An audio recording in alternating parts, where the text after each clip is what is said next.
The backstory. Robert Kane is an ordinary guy of about 35.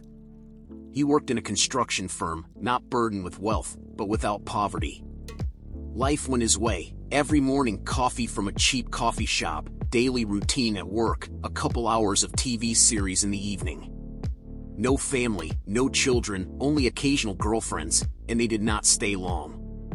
Robert lived as if by inertia, not even wondering why he was here. Then one day it all came crashing down. The firm went bankrupt. Overnight, Robert lost his job, his prospects, and soon his home. A fire destroyed his apartment. A neighbor was found dead, and the police were quick to accuse Robert, although there was not enough evidence.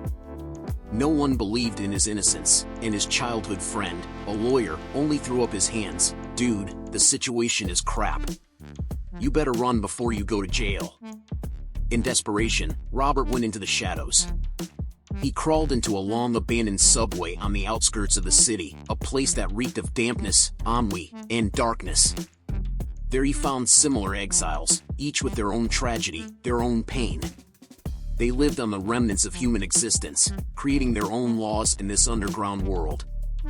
Robert did not know whether this dark labyrinth would become his grave or a new page. Part 1.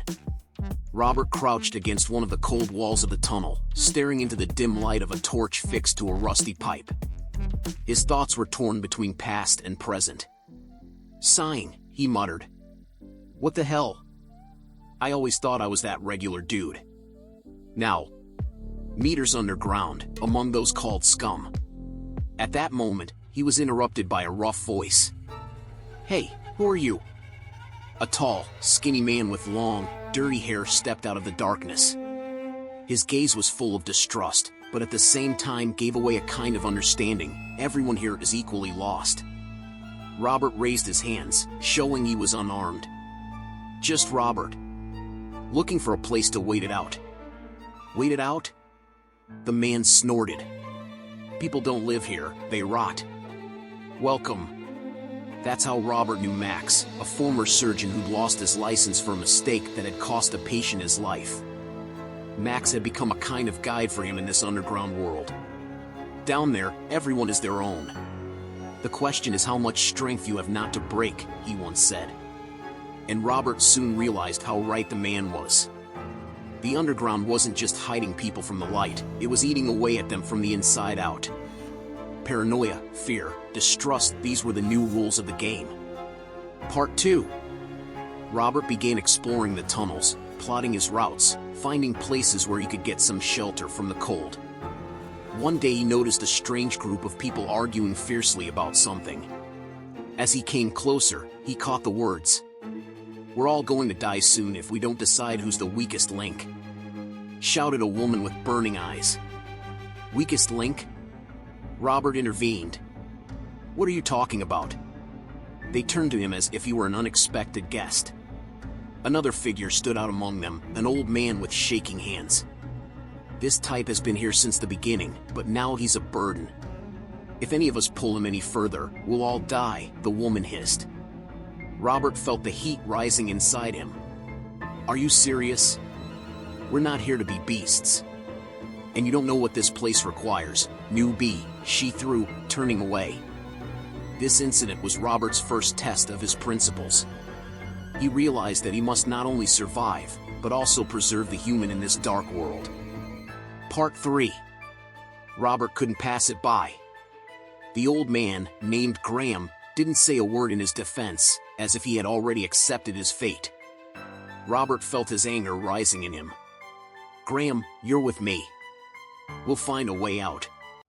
He grabbed the old man's hand and led him out of the circle of angry stares. Graham nodded quietly, but his eyes stared somewhere in the void, as if he had long ago lost faith. "Why are you doing this?" he asked after a few hours of wandering through the tunnels. "Someone has to," Robert answered briefly. "If we stop holding on to each other, what will we become?" They came across the tracks of something strange. Wet spots and a smell that made them dizzy. "It's not water," Graham said quietly. "Let's go back." Robert suddenly realized that those footprints could have belonged to something dangerous. But no sooner had they taken a step than there was a sharp sound behind them, as if someone were moving iron. "Who's there?" Robert clenched his fists, trying not to show fear. Silence. Then a heavy stomp. "Run!" Graham shouted, but Robert grabbed him and pulled him into the nearest doorway. They ran into a small room that looked like an old technical station. Inside, it smelled musty and rotten, and drips dripped down the walls. Robert barricaded the door with broken pipes and turned to Graham. "What was that?" "There's a rumor going around here about creatures. Not human. They live deeper." Robert tried to dismiss it, but the sound came again. This time something was scratching loudly at the door, as if trying to get in. "Whatever it was, we won't find out sitting here." "Let's get out," Robert whispered. Graham didn't answer. His face was a mixture of horror and resignation. Part 4. Pushing the old man into one of the tunnels, Robert realized that they had gone even deeper than they had planned. Here, the walls were covered in a strange green slime, and the air seemed thicker than it should be. "This place," Graham started to say, but was silenced when he heard a low whisper. Robert froze. The whispering was everywhere. "Who's there?" he shouted, trying to shout over the strange sounds. "They're calling for us." Graham looked like he was about to step forward. "Their voices, they say they need me." "No. We keep going." Robert grabbed his shoulder. Graham turned around sharply, and an emotion showed on his face for the first time: fear. "You don't understand. This place feeds on weakness.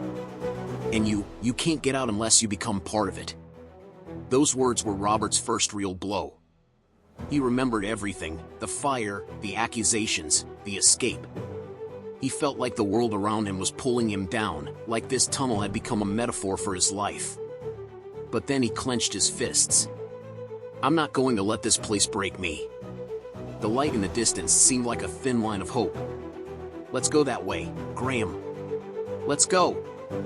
But when they reached the source of the light, they found a huge hall with a figure standing in the middle of it. It was Max, his guide to the underworld. "Knew you'd come," he said, his voice sounding strangely rumbling. "Fates are decided here." "Max, what are you doing?" Robert felt his heart racing. This place gives answers. Or takes them away. Part 5. Max stood motionless, seeming to blend into the surrounding darkness. His eyes seemed to glow with a dim light, and his voice sounded unnaturally steady. "Did you think it was an accident, Robert? This place pulls those who have fallen, those who are broken. It gives the choice to live or to disappear into it." "You're talking nonsense." Robert stepped forward, feeling his hands clench into fists from the tension. "It's just an abandoned station, not some goddamn living entity." Max raised his hand slowly, pointing at Graham. "Look." The old man stood with his head down. Words escaped his lips that he couldn't control. "All my mistakes. I deserve to disappear." Robert tried to reach for him, but Graham pulled back sharply. "No, I'll stay. Here at least I don't feel the pain." And with those words, he slowly dissolved into the thick, damp darkness, as if he had become part of this place. "Damn it!" Robert pounded his fist on the wall. "Why?" "Because he chose weakness," Max said, stepping closer. "And now it's your choice, Robert. This place knows everything. That's enough." Robert stepped toward him and grabbed him by the collar. "Are you telling me this is all some kind of test? That everything that happened to me was planned?" Max only grinned. "You still think reality is linear?" "No, friend. This place reveals your greatest fears and weaknesses. Choose, Robert, accept yourself as you are, or stay here forever." Robert felt the walls shrinking around him. The darkness grew denser, and voices, whispers, shouts, laughter filled his head. He closed his eyes and remembered everything he had lost: his job, his apartment, his sense of security. But then what he had gained surfaced in his mind. This old man who still found a spark of humanity in him. his willingness to fight even when everything seemed doomed. "No, I'm not staying." The words sounded confident, but inside Robert felt himself being torn apart. Max watched him silently, then retreated into the shadows. "Let's see if you get out of this maze." The light that had seemed like a guiding star suddenly went out, and Robert was alone. Part 6. Robert walked on his feet, but with each step he felt the strength building inside him. "You're not taking me," he shouted into the void. A woman's voice came in response, low and yet frighteningly soothing. "We're not taking you away. You come on your own." Robert turned around, but saw no one. It seemed to him that the darkness had thickened so much that even the air was viscous. He remembered Graham's words, "This place feeds on weakness." Then Robert stopped, closed his eyes, and concentrated. "Can you hear me? I'm not afraid of you." The voices in his head suddenly quieted. "Do you hear me? I am not afraid," he shouted, throwing his hands up in the air. This time there was silence. Then a faint streak of light appeared in front of him. Robert walked slowly towards it, feeling his breathing gradually equalize. As he stepped out of the shadows, a cold wind blew on him. It was the exit, an iron staircase leading upstairs. Beyond it he could see the gray morning. Robert climbed up, and as his eyes grew accustomed to the light, he saw an empty street. Epilogue. Robert stood in the weak morning sun, feeling the warmth seep into his body. He inhaled a full breath and looked around. The city was still the same, indifferent, gray, full of people running about their business. But it had changed. He remembered Max's words, "This place gives you choices." Robert realized he had passed the test. The test of not giving up in despair, even when there seemed to be no way out. He came back to himself, but he was no longer the man who took everything as given. At some point he heard the loud laughter of children, saw a woman with a dog and an old man nodding to him from a bus stop. Life went on. But he knew, deep down in the dungeon, there were still those who could never find their way out.